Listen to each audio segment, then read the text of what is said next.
I don't know what to start. Hello, friends. My name is Steve, and we are here today to discuss The Children of Gods and Fighting Men with author Shauna Lawless, Layla, and friend Chris. So we will start with some non-spoiler talk, just a few minutes, and then we'll get into the good stuff. So, just a fair warning: we will be spoiling everything in the first book, and maybe we'll get Shauna to slip up and tell us something from the second book. I'm just kidding. We won't try to do that. Shauna, will you give us an introduction? Let us know, let us know about you and your work. Okay, so my name is Shauna Lawless, and I am the author of The Children of Gods and Fighting Men, which is a historical fantasy. It's set in 10th century Ireland. So it's a book that hopefully kind of gives you a lot of Irish mythology, a lot of Irish history, but also tells its own story. And yeah, that's really the story, and it's thankfully has found an audience, and people seem to be enjoying it, which is beyond my expectations. I'm having really such a good time. Nice. So, a couple of comments here. Tori's here. Hey, friends. Shauna's amazing. Hi, Tori. Anonymous agrees. Firm Part Meet this here. So excited. Been looking forward to this for a long time. Nice. Glad you can join us. And our friend Shadi is here as well. Shadi. So, I guess we can start with some we'll just do a quick non-spoiler for people who haven't read the book. What's the pitch for it?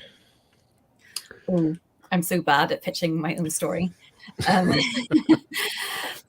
Well, I suppose it is, if you like historical fiction, maybe series like The Last Kingdom, but you like magic, sort of maybe like King Arthur stories, or like even things like Game of Thrones, which use a lot of historical fiction as like a backdrop, maybe to the world building. It's that sort of story, but it's grounded in Irish history and Irish mythology, which just hasn't really been done before.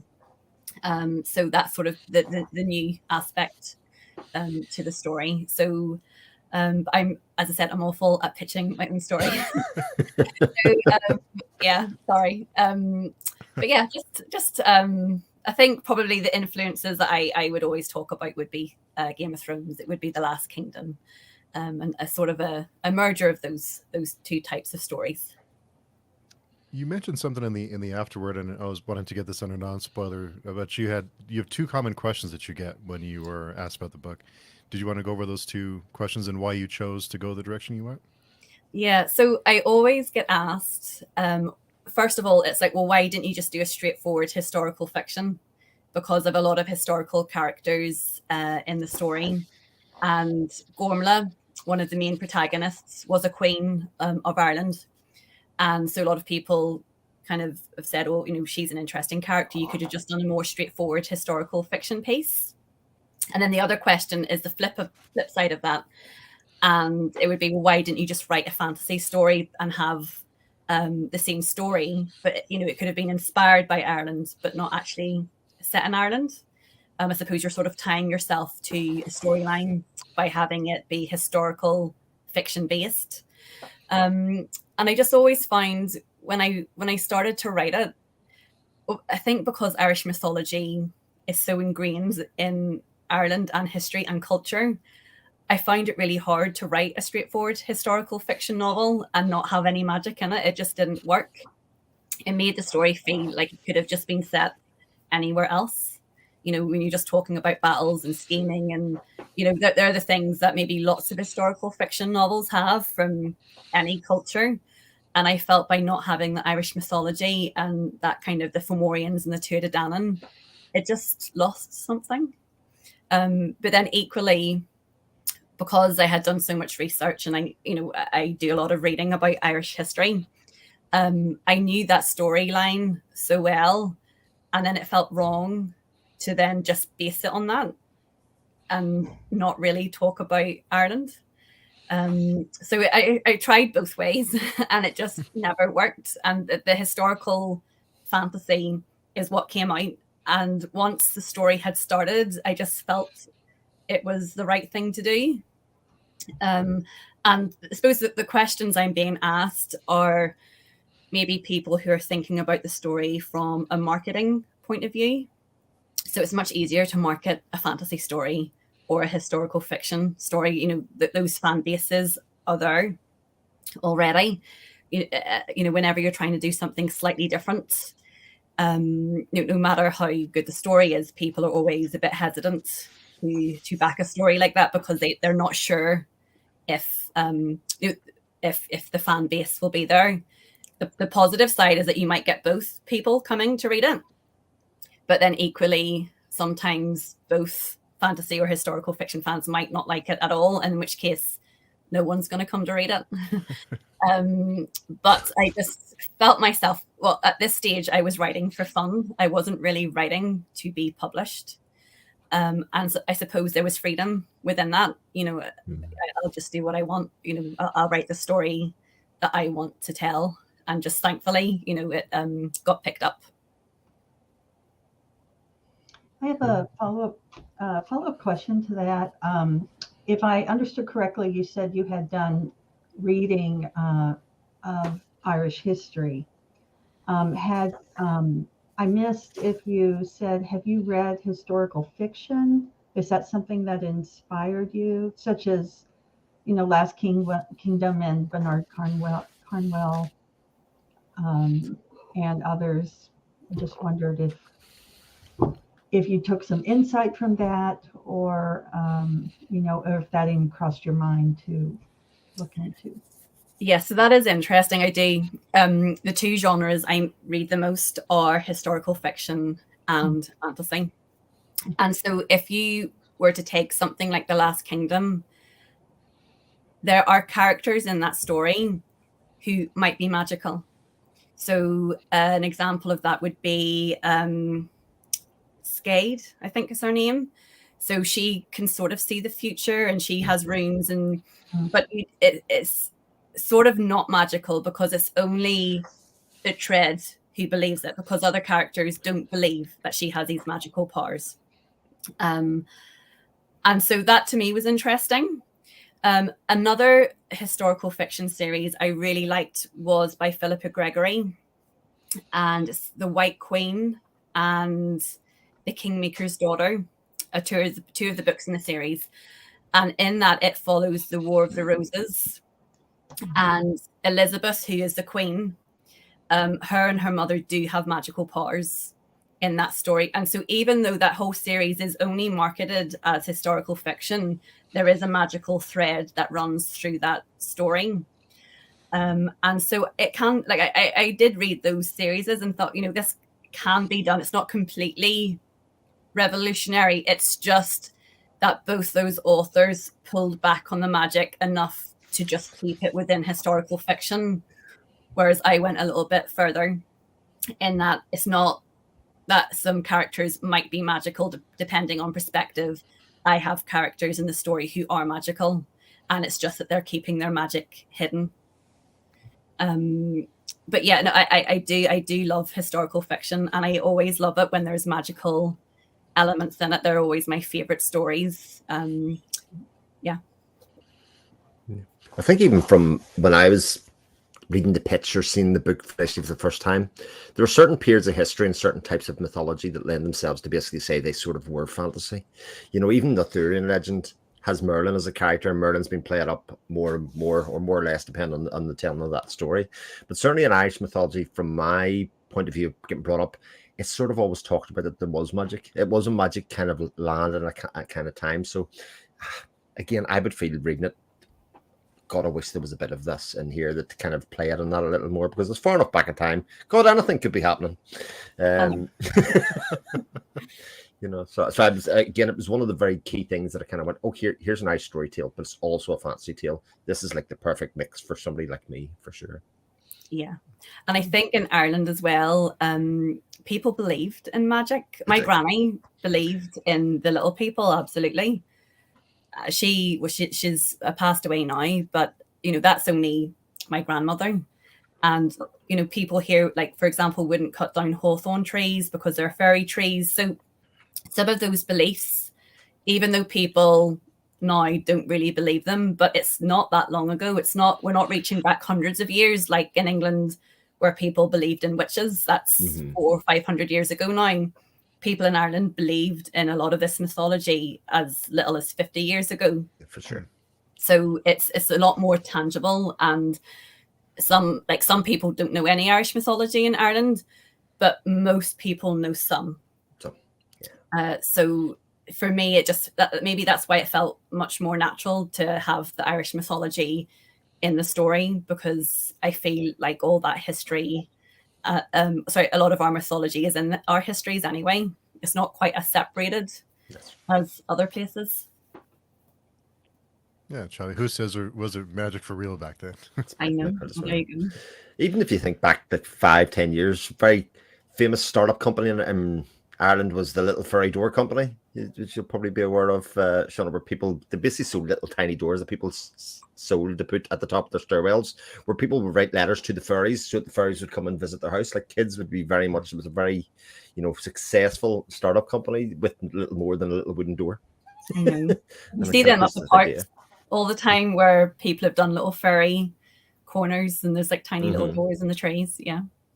It was refreshing to have a different perspective than we usually get in fantasy. It was really nice to have something different and fresh. It felt very, very new. Mm-hmm.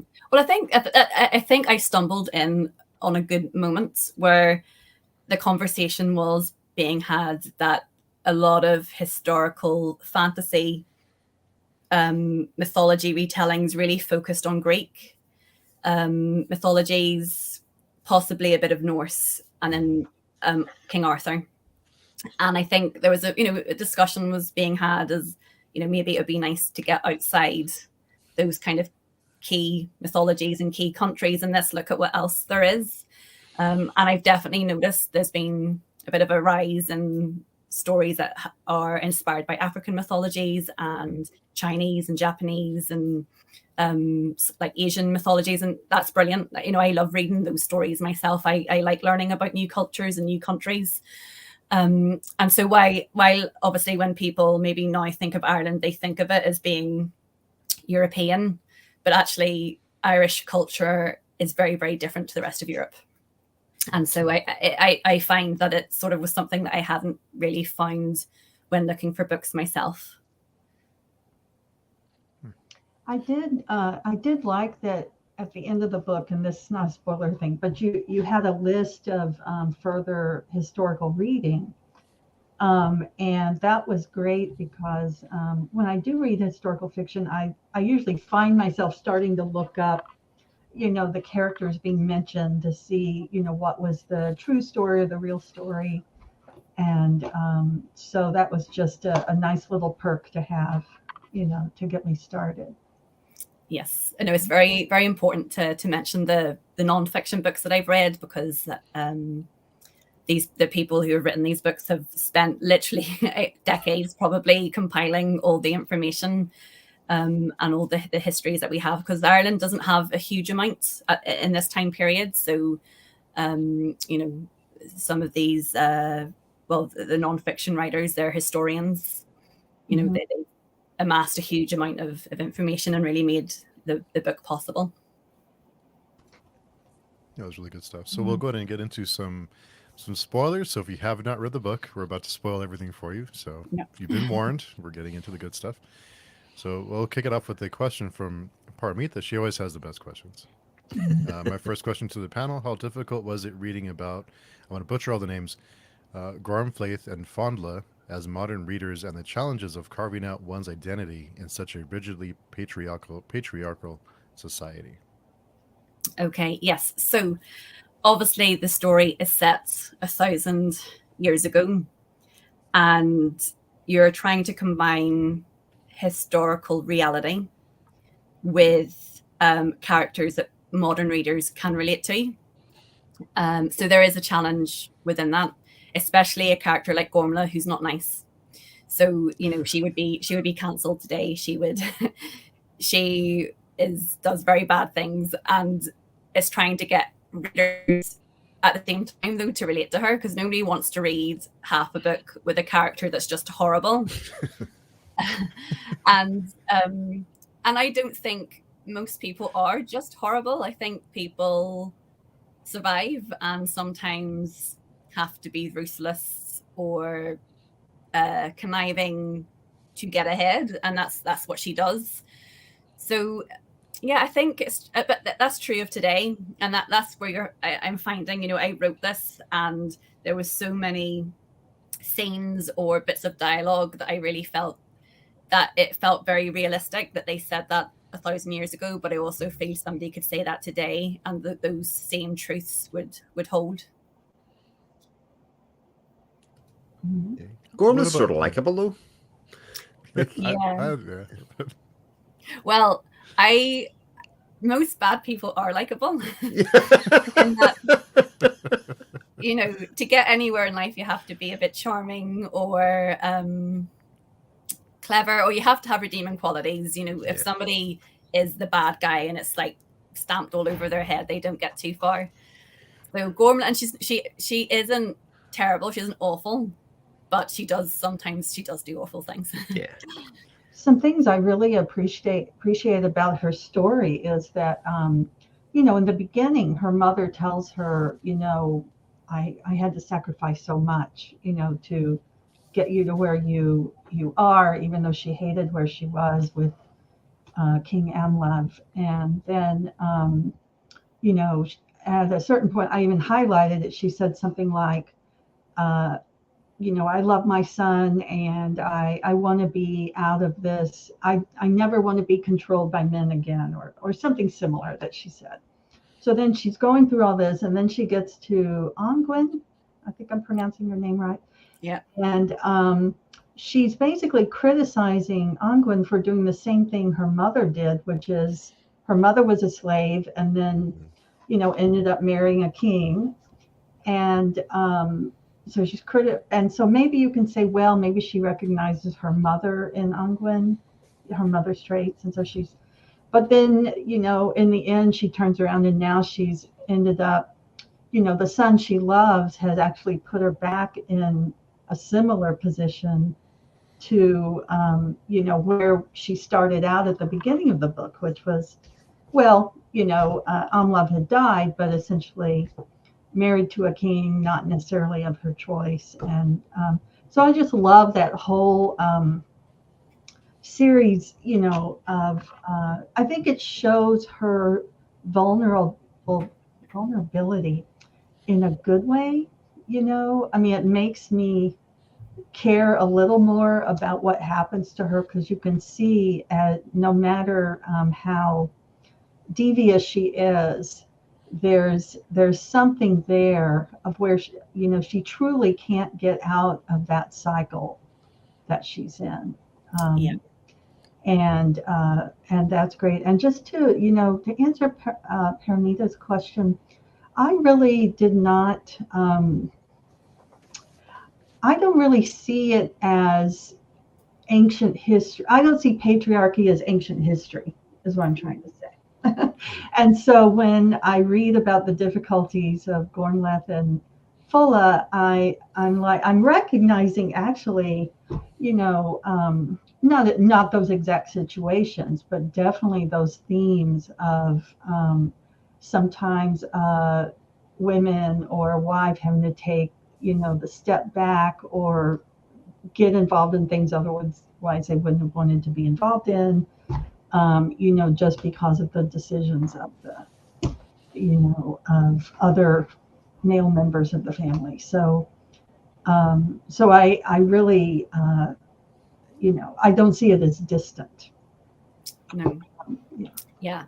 That's sort of what I wanted to do with it, because I think there's almost not no point, but if you're writing something that's a very long time ago and it's very unrelatable, it's not interesting, or it's maybe not, there's no discussion to be had. It's just something that happened a long time ago. Whereas with this, I did want there to be that sort of discussion, because I think a lot of the situations they find themselves in are relatable. I think Gormley, she does everything she can to get herself into a better situation, but for me, her downfall is that she doesn't understand that it's not good enough to make things better for herself. She really needs to make things better for everybody. Mhm. That would put her in better standing if she could do that. And in which case, you know, with Ongwen, who's her daughter-in-law, she's completely unable to see that there are parallels between not only Ongwen and her mother, but actually Ongwen and herself. And to her, they are meaningless because Ongwen doesn't progress her narrative or her future in the way she wants it to. You know, she's not a meaningless character to her, but she doesn't help her, and so therefore she's uninteresting and sort of beneath her notice. And so that was sort of another point as well, is I suppose when I'm thinking about the patriarchy, so a lot of the time women do help in keeping those systems where they are. When I was writing this, I did think a lot about the homes that were in Ireland. What were they called?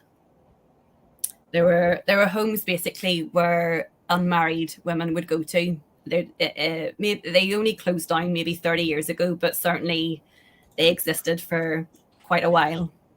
And so the unmarried women would be sent there to have their children, because obviously it was a Catholic state at that time, and that wasn't acceptable to have children outside marriage.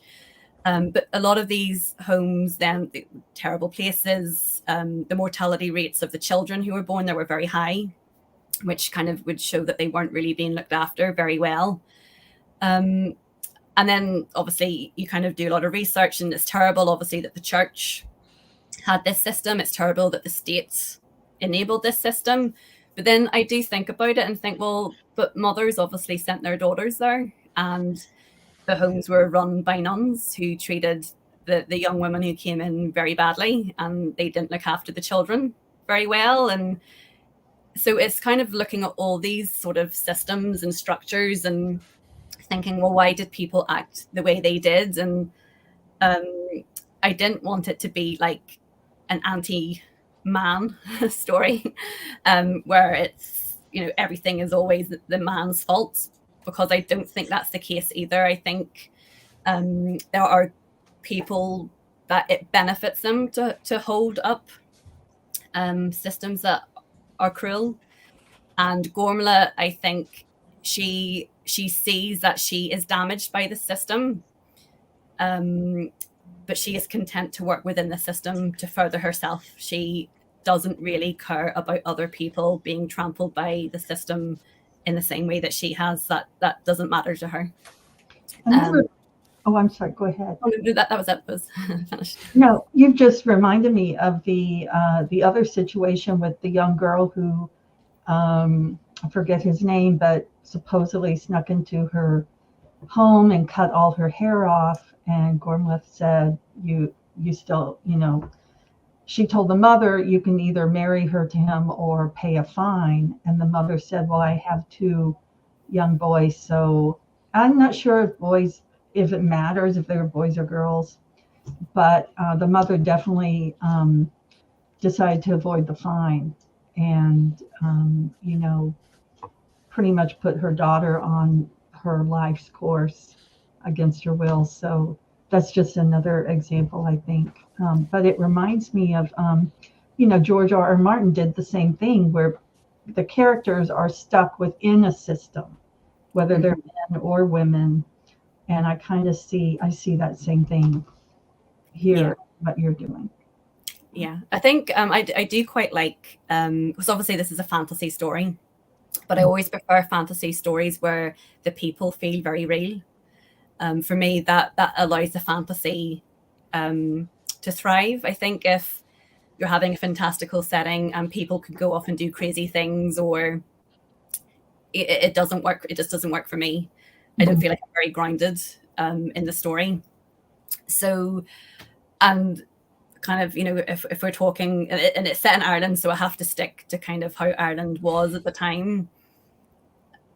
So so the realism is very important, and you know, no one in Ireland at this time is completely reinventing Irish culture or how things are. So it's important to show how it operates in the good aspects and in the bad aspects. And so in this case, but again, I put that story in. I think I told Steve and Chris about this before, that was based on what's it? What do you call it? Is it am I the? Oh no, yeah, it is. Am I the asshole? Yeah. Things where somebody puts a post up and they're like, "Am I the bad guy in this situation?" And it was about a girl who had her hair cut off by her father because she had put highlights into her hair. So, but I also feel it kind of feeds into that narrative. So this girl has been attacked, but essentially, Gormla is able to flip the trial around to make it be that it's actually the girl's fault and the mother's fault. It's not actually the person who attacked her that needs to bear any responsibility. And again, I think that's something that we talk about a lot when young women or older women are attacked or assaulted, that, the questions of what were you wearing? Did you have anything to drink? Were you flirting with this person beforehand? And you kind of get asked these questions as if somehow it's your fault that you have been assaulted. And that's a conversation that I think is being talked about a lot at the minute. And so it sort of made its way into the book. As one of the main points of my review as well is that you had these two basically hero characters in Gormla and Fola, right? And a lot of like what seemed to be weak male characters, yet our two strong female characters in their own little ways are supporting the patriarchy. I mean, they're very much encouraging, the existence of what the common rule was at the time, but have their family be prominent in that rather than kind of anything else. And it kind of fits with that Irish mammy syndrome that an awful lot of first sons, even to this day, are still like they're the golden child and they will be pushed forward. Yes. Modern society it still exists to this day.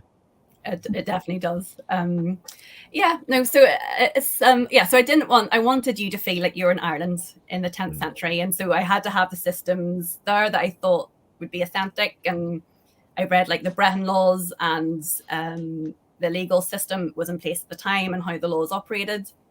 And actually they were very good. Actually, the laws that were in place, they were fair to women and men, and divorce was allowed, and compensation needed to be given to women when they were hurt. So the legal system was quite fair, but obviously, I think in application, possibly not so much.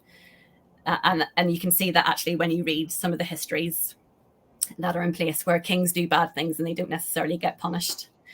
So it's all interesting, and I kind of So I've definitely put modern themes and modern situations into 10th century Ireland, and just to try and see how the two women coped, and to kind of make the reader possibly think about, is that something that happens now, and how do I feel about it? I don't like books that are preachy, so I try to write all the scenarios in a way that you, the reader, can make up your own mind as to, like, do you like Gormla or not? Some people love Gormla, some people hate her. And for me, that is like what I wanted. Like, I don't want to tell you how to feel about any character or any situation. I want you to think about it. I was a fan. I don't know. I liked her character.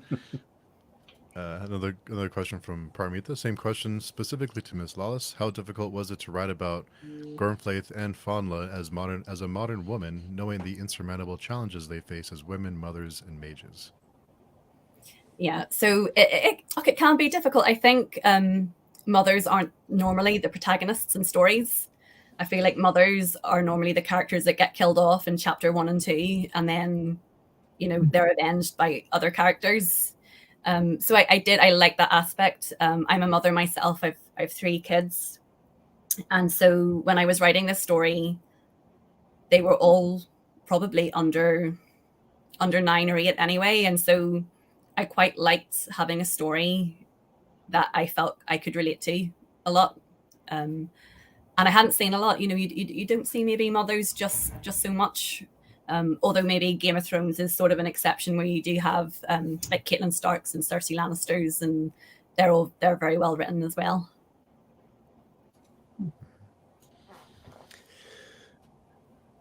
but also characters that are supporting their male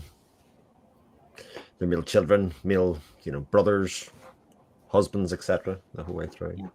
Well, so that is what happens in book 1. So I'm not going to spoiler book 2 and book 3, but some of the characters do eventually decide, maybe supporting some of these male characters in my life Good. isn't such a good thing. Maybe I need to start looking out for myself. I did like some of the male characters. I mean, I liked the male characters. I sympathized with some of them. I sympathized with Citric, who was being, his mother is overbearing to him, and he has his own mother-son issues to wrestle with, and I wasn't against, Olaf advising him, to separate some from his mother. Yeah. And Harlan is another one. I really think the character Harlan was very interesting because we saw two sides of his death, and how he's revered in his own world, his own family, but yet he's seen as like this giant, almost monster, on the battlefield. And so I didn't know a lot about him, but it helped me have sympathy for him as a father, and I thought that was wonderful how we could see him through different frameworks. Yeah, I love Harold. He was one of my favorite characters because he was such a good father, and he loved his daughters and he loved his wife, and he wasn't ambitious. He was sort of the opposite of what all the other male characters were and wanted to be, and he was just happy with his family. And he was just like the big brother to Citric, and did what Citric wanted him to do. And so he was an important character in that I didn't want it to be anti-man. I wanted to have lots of male characters that you liked. So that would be like Lunon, Harold, Citric, Mirka, where they're good people, but they're also trapped in this system. It's a system that's it's established for thousands of years. It's hard to break. Ireland at that time is a very, very feudal, it's like a clan system that is very violent, and to be king is everything, and that's the system that they are in, and it's hard for them to get out of the system. And Harold is the one man that actually was able to just leave the system, but just purely through strength of character. That ambitious side, which was so revered and expected, he just had zero interest in. And he was mocked. There's a few times where he's mocked for that, and he just doesn't care. And so that was important to show that it's possible to kind of leave this away, but you have to decide to do that. That's interesting you said that. I'm reading. I teach literature, and I'm teaching this book called Celestial Bodies. I don't know if you've ever heard of it, but it's the author is Omani, and someone asked her about patriarchy, and she said, patriarchy impacts men as well as women because it limits men's choices too, and calls them to play roles. So I just think it's so interesting you've said the same thing. And I definitely think so. I think, especially I'm actually writing the third book now, but so the story has evolved and expanded, and the men are trapped within the system in some ways themselves, because if you want to be king, then you have all this responsibility. Anyone can take the kingship away from you. It's not like in England or the rest of Europe where it's only really possibly your son or maybe a brother would turn against you. In Ireland, cousins, uncles, nephews, sons, grandchildren, anyone within 5 generations of a king can become the next king. So, if you want to be king, it's really hard to keep hold of it. And the success thing for being a king was to be a great warrior.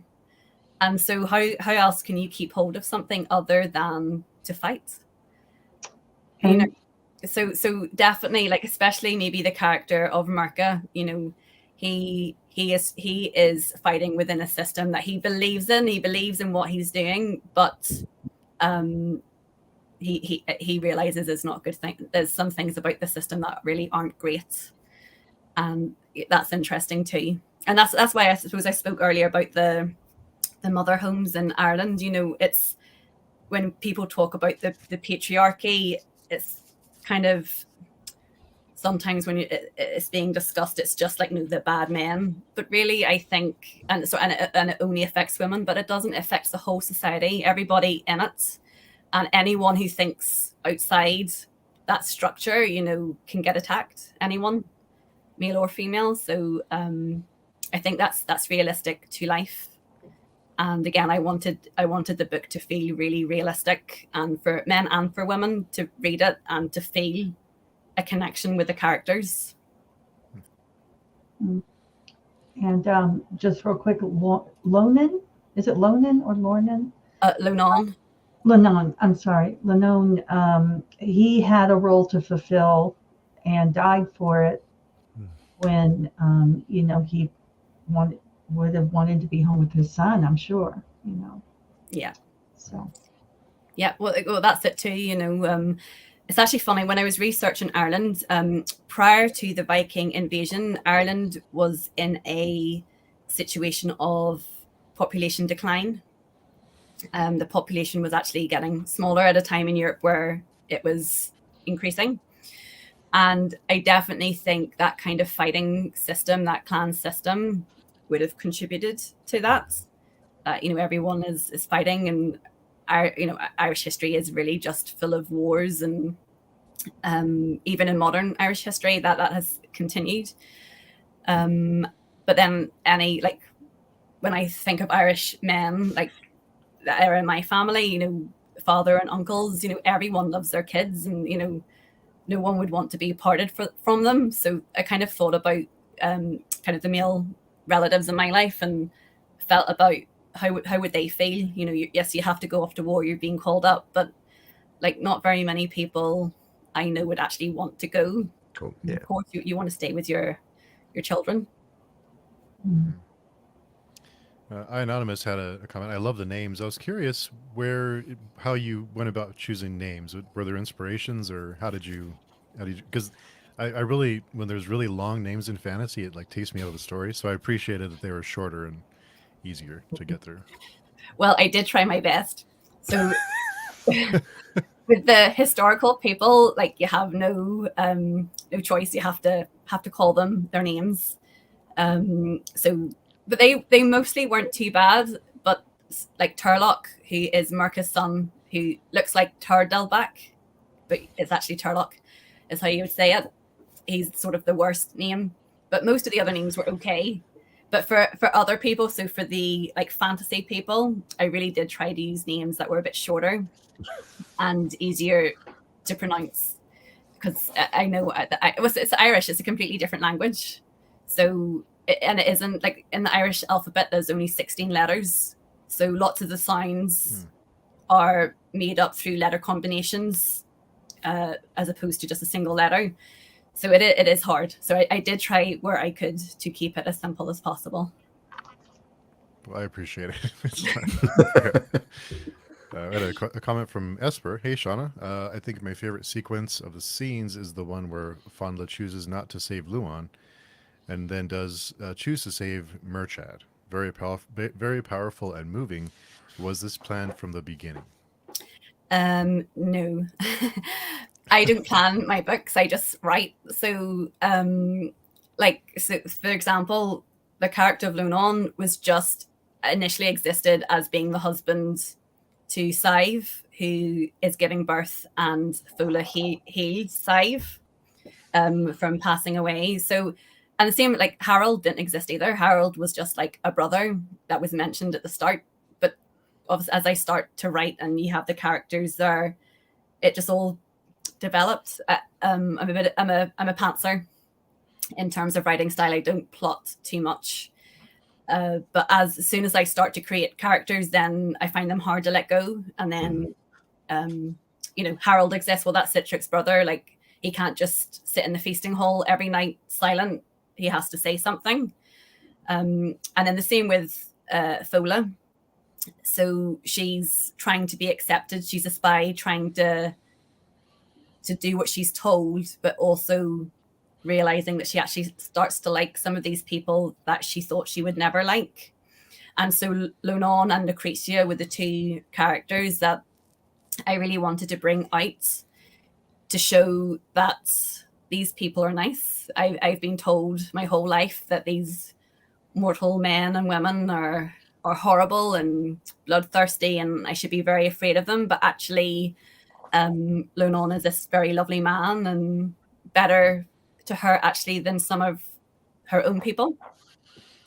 And so that was very important to me. That, you know, at the start she is very wary of men, and I needed characters to break that down.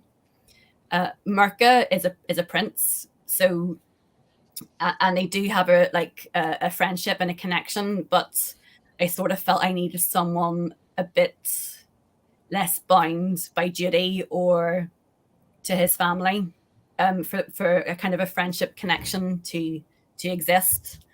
And of course, it's very hard. Like Fola, whenever Lonan dies, Senna is watching her, and she knows that she's not allowed to use her gift, and she'll be reported to Thomas, and she's afraid of that. But she hates herself that she's done that because she knows it's wrong, and she's following the system that she's been brought up to follow, and doesn't act quickly enough. Like, she can't think of what to do. Whereas when Mirka is unwell, she's already had this horrible situation happen to her, and then so now she has to actually think about it. You know, why am I doing what I've been told? And I've obviously got this threat hanging over me that I'll be removed from my nephew if I break any rules, but also she's beginning to think for herself and think how, you know, Mirka's death would be very bad for everyone in Ireland and will impact a lot of people, and you know, she needs to act as she actually thinks and what she believes in. And so that's sort of her arc. It's sort of coming away from someone who's been quite brainwashed, being very controlled, being quite frightened. You know, she's not a brave person. Other characters in her life have acted for her because she hasn't been able to. And so this is her kind of at the end finding a bit of courage within herself to not just to know the right thing, but to actually act on that, which is two different things. You know, lots of us know what the right thing is, but it can be very scary sometimes to act and to put your head above the firing line and to actually say or do something. So that was important for her. I love the exploration of that inner turmoil of Fola. As you say, she's the one that's being manipulated. Gormla, in her way, is being the manipulator, so they're kind of on opposite ends of the spectrum at the start of it. But I think as we kind of, even by the end of the first book, we sort of come to a point where they're kind of realizing that their own destiny is in their own hands in some ways, and actually having some sort of control over that. And then for Mirka to then be the comfort for the reader for Fola, if in some ways, you know, he's the person that kind of reaches out the olive branch and keeps her involved and recognizes her for the good person that she is. And we as the reader in turn are kind of like, right, okay, Fola's not on her own here. You know, she's got people around her that look out for her. Espe had a question. How did it feel when people started comparing Gormflaith to Cersei? I personally think Gormflaith is superior, though we'll stop at nothing, Mom. Yeah, well, that's a huge compliment because I love Game of Thrones. It's you know, it's one of my favorite fantasy series of all time. But yes, but the thing about Cersei is, and this is more a TV show Cersei, is that people quite often say, oh, well, you know, you're this and that, but you're a good mother. That's your one redeeming quality. And I don't think Cersei on the TV show anyway, I don't think she is a good mother. I think she's a terrible mother. Because she's not able to control Joffrey, doesn't really attempt it as far as I can see. She's obviously very sad her daughter gets shipped off, but I didn't see her do anything with her beforehand either. And then with, what's the younger son called? Tommen. Tommen. Yeah, like terrible. Oh my God. Yeah, Like, the proofs and all other outcomes. I mean, yeah. So with Gormla, I did want to try and make it a bit more like she actively does try to like do stuff for Citric. Yeah, but and will stop at nothing. But also does all in the same way as Cersei makes terrible decisions on his behalf. So she's terrible to Ongwen, who's his wife, and doesn't tell him really the real reasons why she's scheming and plotting. She gives him plausible ideas as to what she's doing, but it's never really the truth. So yeah, but anyway, I love Cersei. She's a fantastic character, but a terrible mother.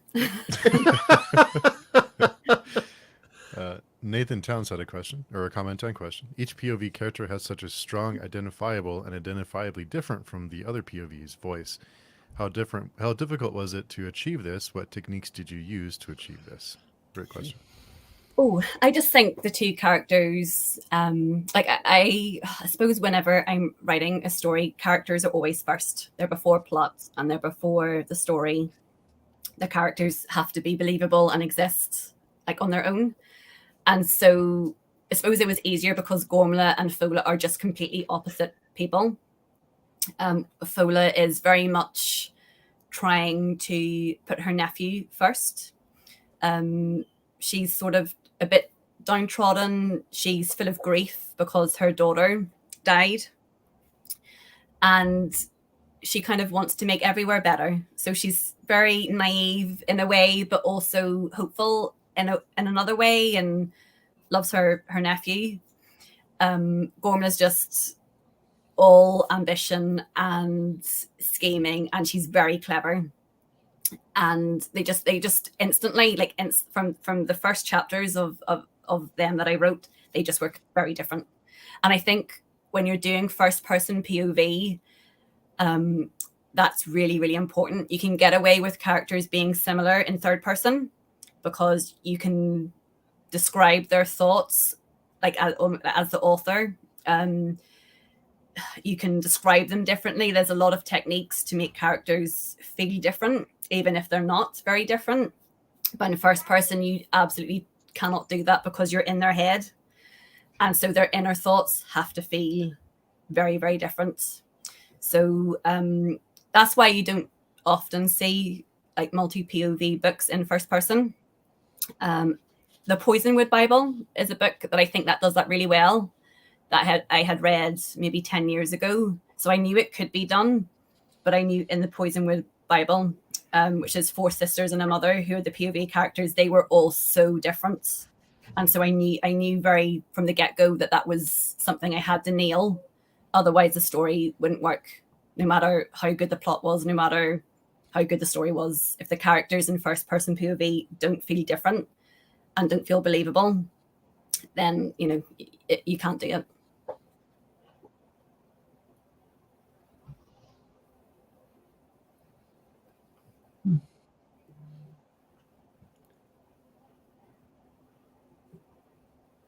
Muted, Steve, I think, are you? Sorry. Yeah. Nathan had a comment. Sorry that I didn't realize I was muted. Also, I'm with Esper and never really saw her as a villain, but when she was even when she was committing atrocities. I think because you sympathize with her, because she's not doing atrocities just on a whim. She's not there thinking, oh, you know, how can I be horrible today and ruin someone's life? She's reacting to the situations she's put into.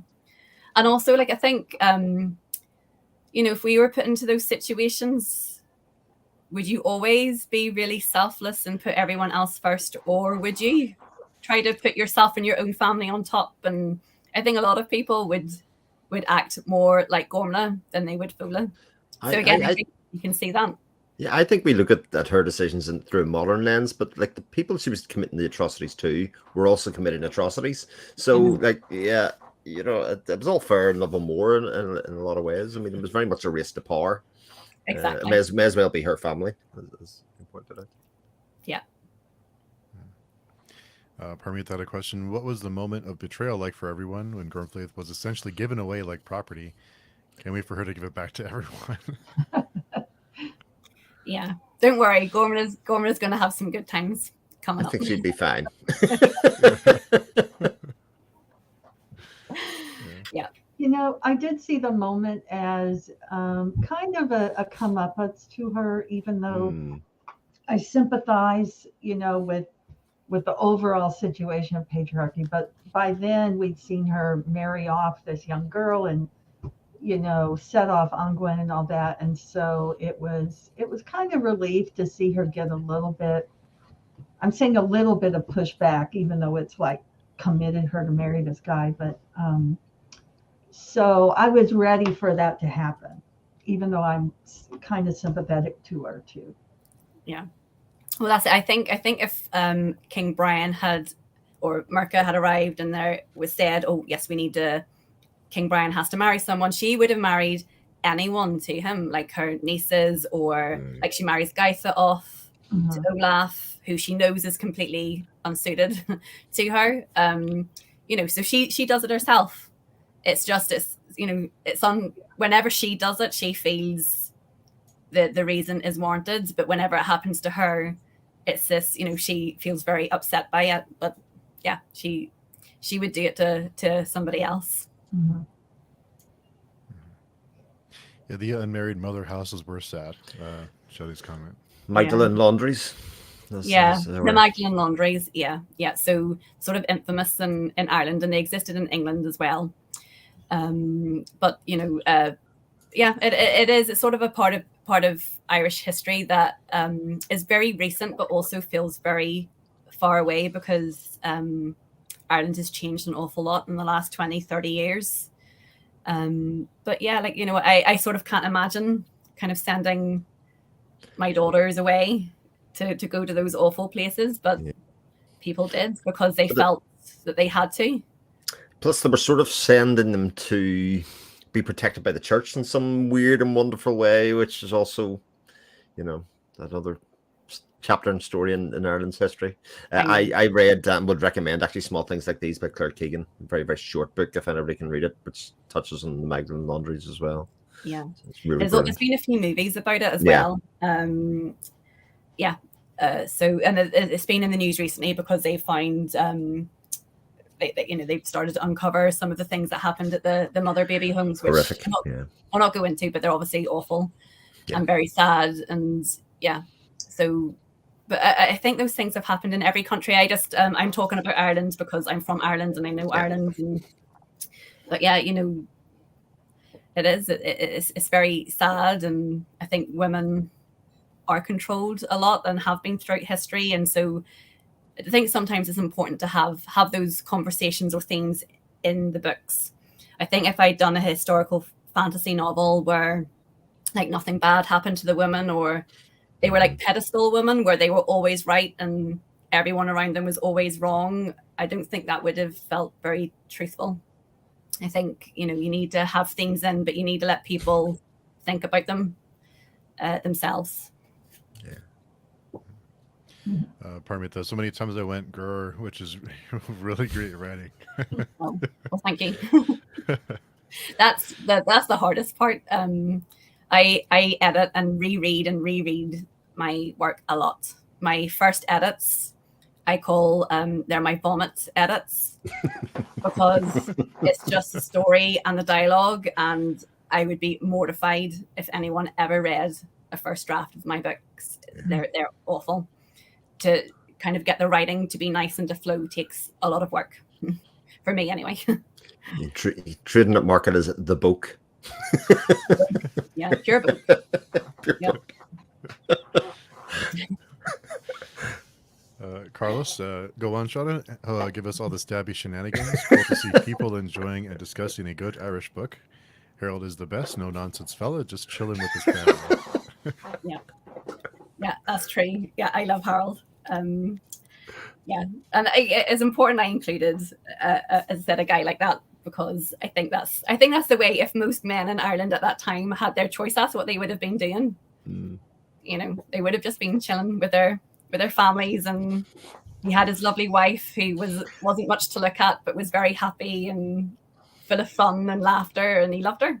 Hmm. And he was like a good guy. Parmitha, what do people think of the amazing titles, The Children of Gods and Fighting Men? Totally see it after reading the book. What will this Words of Kings and Prophets entail? Is that the name of the second book? Yes. Yeah. So do you know what? Like a lot of people, I tell them the title and they go, what? And because it's too long. And I'm like, well, it's only, how many words is it? 7 words. But yeah, lots of people say it's too long. So, but a lot of people don't know that there is a book by Lady Gregory who wrote down a lot of the Irish mythologies over 100 years ago now. And her book was called Of Gods and Fighting Men. So my title is really a play on that story because it contains an awful lot of Irish mythology. Yeah, so I like my title anyway. And the Words of Kings and Prophets. Yeah, so what will that entail? I'm editing it at the moment. And I don't really want to give too much away, but I'm enjoying it. Because I handed it in June, and so this is me getting it back now to start the edits, and I'm enjoying rereading it because it's been actually quite a long bit of time since I wrote it. So hopefully people will like it. I'm nervous that they won't, but oh well. Yeah, to the Gentle Giant, Jason. The titles are great. I love the book, the look of the covers too. The cover's really great. Yeah. The artist is Michaela Alcano. I think that's how you say her name. You should look up her website. She designs loads of covers that you will recognize. She's really, really good, really talented. Because I know whenever the covers came in, my agent did text me and was like, lots of people don't like their covers. So, just sort of be prepared that you might not like it. It's okay. We can discuss it and push back if we need to. But the covers came in and I just love them. They're just amazing. Just sort of what I would have wanted. The Gentle Giant, Jason. Gorm seems to care more about what her son can do for her than what she can do for her son. Yeah, there is a little bit of that. Because the last line where she speaks to him, where she sort of tells him that the father didn't give him the arm ring after all. Yeah. Yeah, so I did want that to be there a little bit, where she does do a lot for her son, but only insofar as it improves her life. So I suppose she feels that if Citric is king, she can just do what she wants. No one's going to marry her off. She'll have her own life because his power will protect her. But of course, it doesn't quite work that way because Citric himself has to keep hold of his throne, and that's not so easy. And Gormla is someone that can be married off for alliances, which is what happened all the time in Ireland back then. So I think Gormla thinks improving Citric's lot in life will help her because she assumes that he will do whatever she says, but of course he doesn't.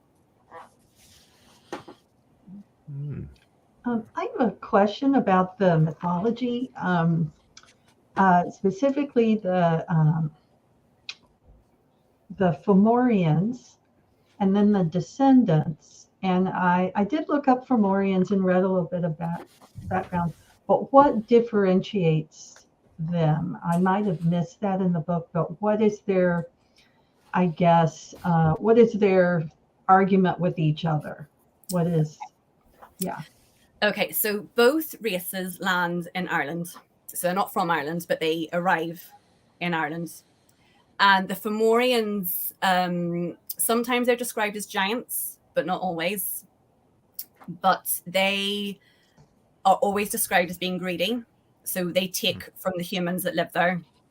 And one of their number becomes a king. He's called Brez. And he would be described as like not keeping a good feasting hall, so not being generous. not being a good king.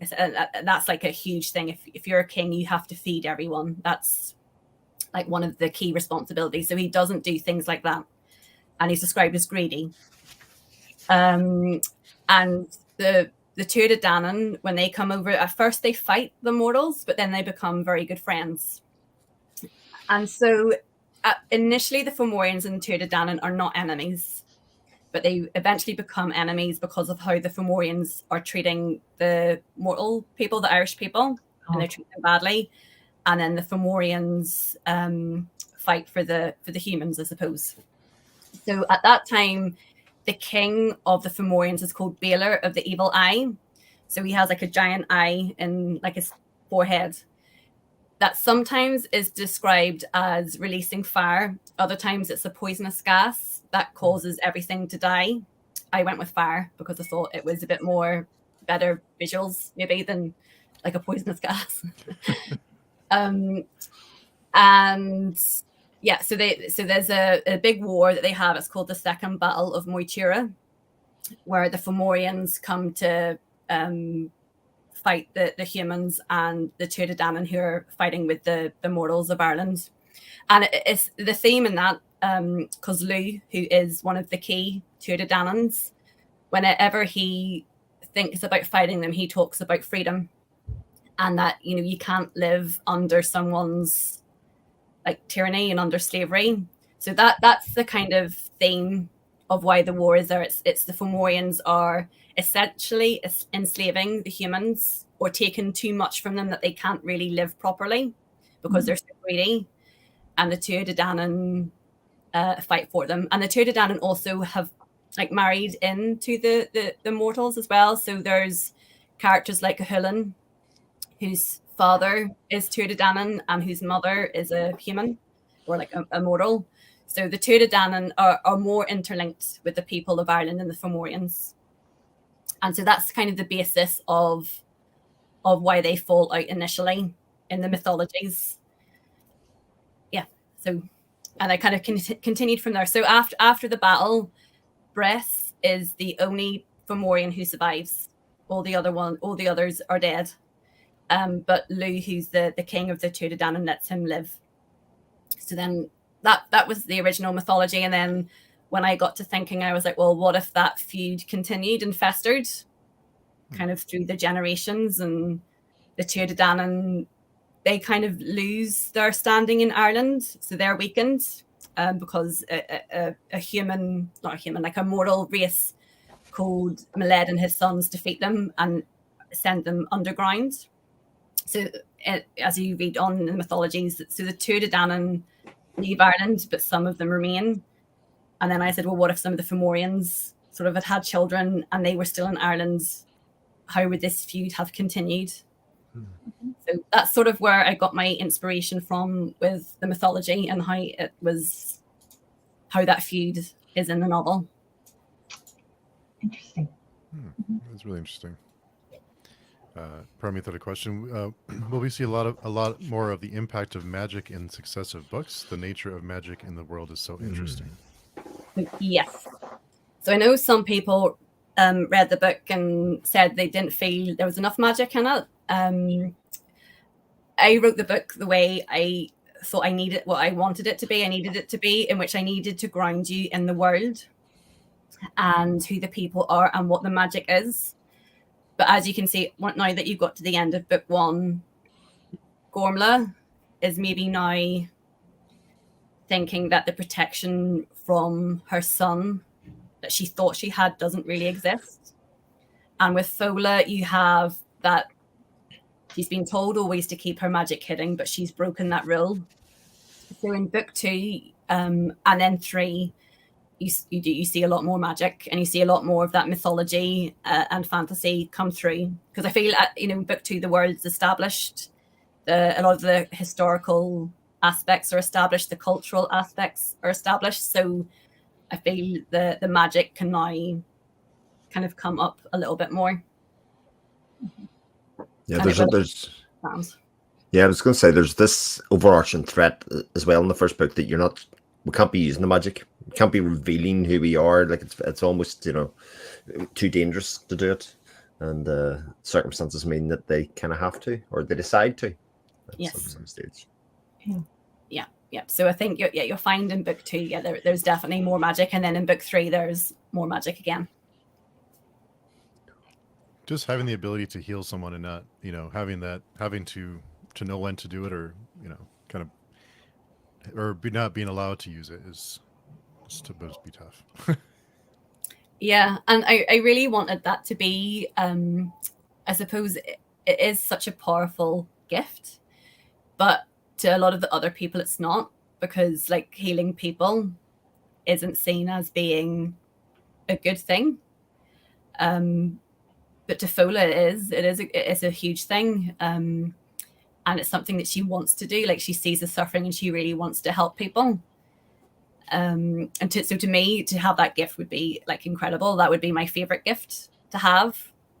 But to someone like Gormla and then to Thomas, a healer is that's not like an interesting gift. They all want the warrior gifts and the witch gifts and the fire magic gifts. They're much more like, well, damaging, I suppose, more powerful.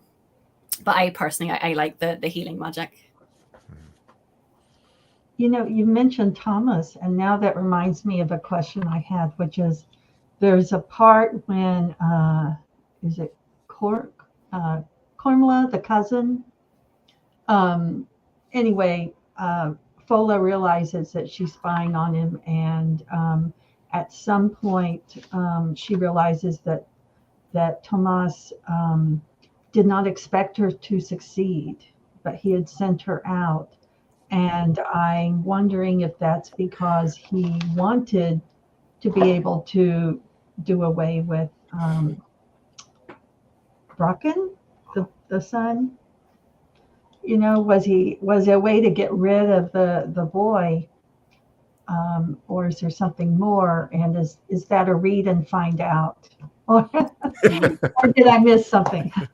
Yeah, that's a read and find out. Okay. Oh, nice. Yeah. And the Gentle Giant Jason, will we hopefully see your next book perhaps this summer? Yes. So we're trying to release a book a year, is what Head of Zeus want to do. So book 1 was released in September. So book 2 is scheduled for release this September. But I think, so that's in the UK and Ireland and Europe. But in America, I think it was released in November. That's right. Yeah. So it will probably then be November this year, just to try and keep everything roughly a year apart.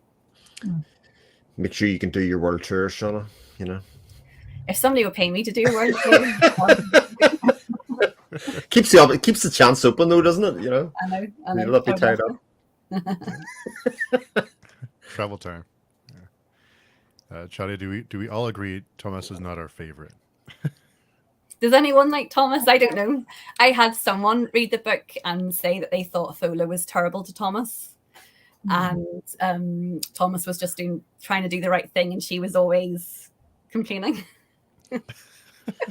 So like, people do, like, they read the characters and they get what they want from it. But for me, Thomas isn't a nice person. He's a very controlling person, and as you said, he set Fola up to fail. And part of the reason was that he wanted her to come home having failed and to be more dependent on him, and so so he's not a good person. My only sympathies happen to be that I have a nephew called Tomas who's bullied by 2 very overbearing female sisters. One who's called Sive as well. So I kind of have like interjected my own little story to interpret the characters. You can write the backstory of Thomas then. Prequel novella. Yeah. Oh dear. Parmita is in India. We usually have the same as UK releases, Colonial Hangover and all. Yes, I think so. Yeah. I know, because I think whenever I get the contract, you get the areas. So it's like UK, Ireland, and the Commonwealth is actually the name even of the district for book selling. So yes, I think India is within that, and as would be Canada. Oh no, Canada's maybe in North America, but Australia. Oh no, Australia had a different date too. Yeah, but I think most countries outside North America and Australia are in this kind of UK, Ireland, Commonwealth area. And in addition to the names, we talked a little bit about this before we went live, but I really appreciated the length because it's the perfect length. It's not like I don't have to take a month to read it. It was tight and perfect. So, and you mentioned that the next book is it's just a little bit longer, right? Just a tiny, like about maybe 4,000 to 5,000 words longer. I want to keep them as similar a length as possible. As I said to you before, the first novel I wrote was 230,000 words. And which is fine because, you know, I was writing for fun and wasn't very good at this stage. But the book, I don't know, like some books are huge and I love them and they're brilliant, but you have to really be in the mood to read a long book. You have to really, you know, it has to be your thing and you have to be kind of quite certain. And I think for a debut author, unless you're incredible and you're really thinking this is amazing, I think it's a bit safer to kind of stick to a bit more of a manageable length. As you say, you know, you want people to take a chance on it. And I think if it stuck with that like 230,000 word book, you know, you're reducing the number of people he will give you a go. So, yeah. Especially if you're kind of also targeting a historical fiction market, which is notoriously a bit shorter, I would say as well. Yeah, that's definitely like fantasy is like people will give like those big epic fantasy chunky books a go because people like that in fantasy. Yeah. Historical fiction, not so much. Although there are some long books, like Wolf Hall is pretty long, and is it The Pillars of the Earth? The Pillars of the Earth by Ken Follett. Yeah, his are very long as well. That's very long too. But normally historical fiction is shorter. So yes, I sort of, well, I wasn't really very savvy when I wrote it. I just knew in myself I don't want to write another 230,000 word book again because it just took too long to edit. So with this one, I did try to get it to more about the 120,000 word mark, which is where I ended up. It was about 124,000 once it was finished.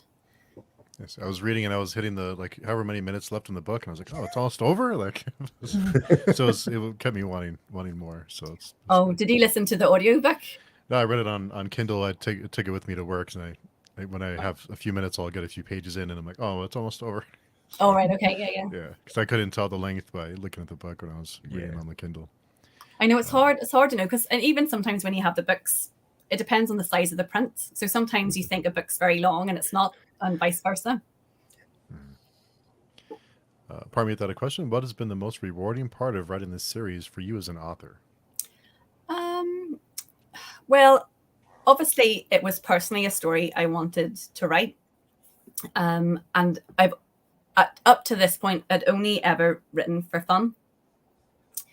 And I didn't give too much thought to being published, other than, I suppose once I finished this, I thought it was publishable and started to send it out. So I think it was just, obviously it was amazing finding an agent and a publisher who wanted to publish it. But also I've had a lot of messages from people, like private messages, just to say how much the book meant to them. And that's been incredible because, you know, with every single book out there, you'll find 1-star reviews for any book that's ever been written, whether you think it's a masterpiece or not. But I think what's important when you're writing a book is finding that it has connected with some people. So yeah, when people send, you know, they've taken a few minutes out of their time just to send like a note, that means a lot. That's lovely. And it's lovely that people have connected to either the characters or the history. I've had a lot of people in Ireland send me messages just to say that they kind of didn't know this history very well and they read the story and now they're like Wikipediaing everything and have enjoyed maybe that kind of reconnection to Irish history that they maybe vaguely did and vaguely remembered from primary school and but didn't really know. So that's been lovely. So it's just nice to, maybe that it's connected with some people. Yeah, that was me. I was sort of hoping to learn a bit about Irish mythology other than the couple of bits that we get you know, Children of the Air, that kind of stuff, you know, stuff that's very, very famous. You're told very young, and then it's like there's all this other stuff, and you recognize the names. Like the Bran Baru name would be something that'd be very famous, but actually what he did, or you know, where his place was in time, not so sure. Yeah. So it's sort of like a history. Like people know the name, but they don't Yeah. really know the history. And yeah, so I've enjoyed that. I've enjoyed that people have connected with it, and enjoyed after they've read it. After they've read it, I've gone, oh, like I would like to learn more about this period in history. That's been nice. Yeah, I think that is a great. That's a great benefit of this book, besides being a great story. I think it will invite more people to find out more about Irish history, and you know, and that's what. I mean, I love the story, but that's what made me think deeper about what was going on. Yeah. Even though I knew it was fictional, but yeah, there were things to look for too. Chadi agrees, Chris, not being Irish, but I definitely connected to it. Couldn't stop reading. Yeah. So it's not just the Irish history and mythology. I think like people have connected it for lots of reasons, and I think a lot of people have very strongly connected with Fola, or other times really strongly connected to Gormla, and I've loved that as well. You know, that you've created two characters that people strongly identify with or have seen some of their struggles, and that's been something that they have experienced in their own lives. And so yeah, so I think it's just you want to connect. You can't connect with everybody. Like not every story is for everybody, but it's nice to know that some people have got something out of it. Parmeet, this is beautiful. Thank you so much. The story really resonated with me as a reader, even though I'm from a totally different culture. Some emotions and themes are universal. Yeah, absolutely. Definitely. Layla, Chris, do you have any more questions or on your list? Nothing from me other than to say how nice it was to read a book about strong female characters as a man. You know, because it isn't even something that I necessarily get to. It's nearly always a single woman against the world. If I'm going to read, especially from a fantasy point of view, that's kind of the only kind of female characters that we really get to read. And no, that was really enjoyable to kind of get this two-handed nature and exploration of that as well.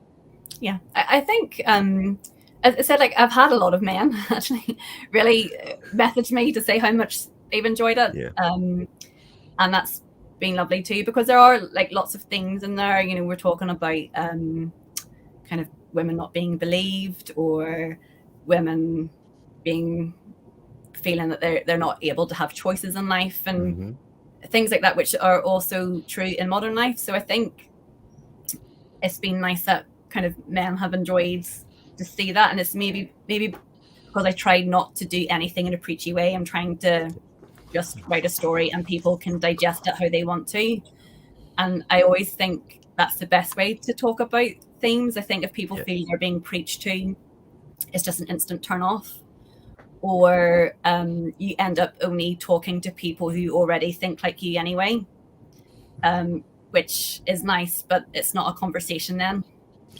And I wanted the book to be a conversation.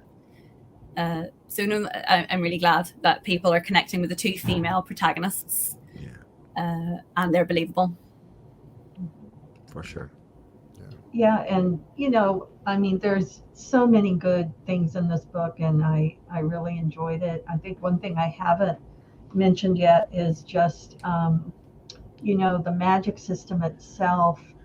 They are still within that system. They are not all powerful. You know, there's always kind of this feeling in the back of your mind that if someone's magical, then they can do anything. You know, but they have to choose wisely what they do use. They have to hide it, and you know, for Gormla, it can cause more problems than being solved. So I kind of like how the magic is represented in the book. Yes. Yeah, really great stuff. Well, Shauna, thank you so much for we know you're all you're busy, you have books to write and books to edit and books to read. So thank you so much for taking some time out of your day and chatting with us and letting us gush over your book and answer a bunch of questions. Thanks everyone in the chat for coming by and interacting with us. But before we go, Shauna, if someone wants to get in touch with you, where's the best place to find you?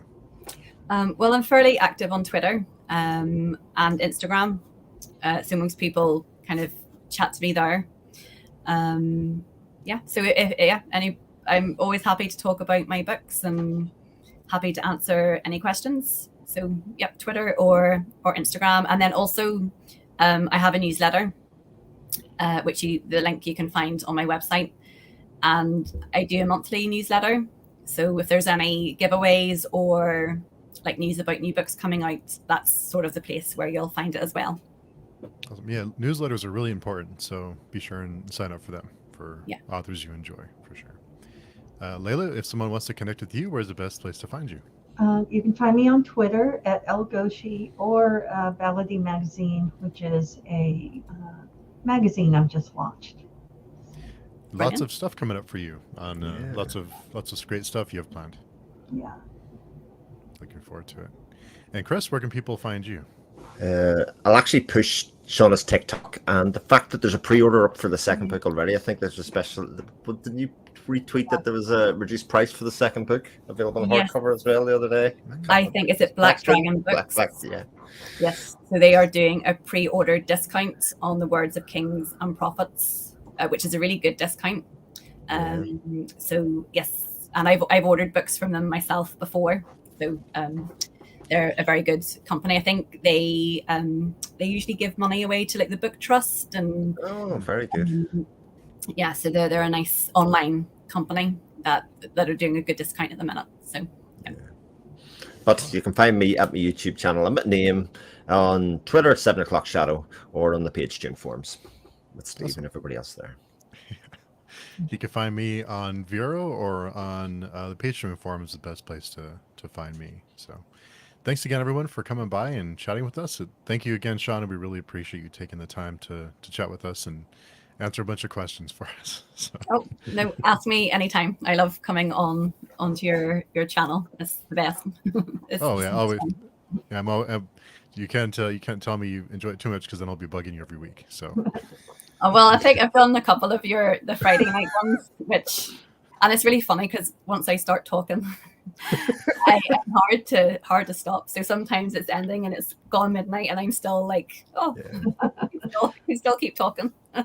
No, that's what's great about it is we want you to talk because no one's here for us. We're here to hear about you. So we want to hear about you. So that's great that it's a good thing, not a bad thing. But always appreciate you taking the time. Oh, well, thank you. Thanks again, everybody. Thanks, Layla and Chris, again for coming by and joining the conversation. We'll talk to everyone soon. Take care.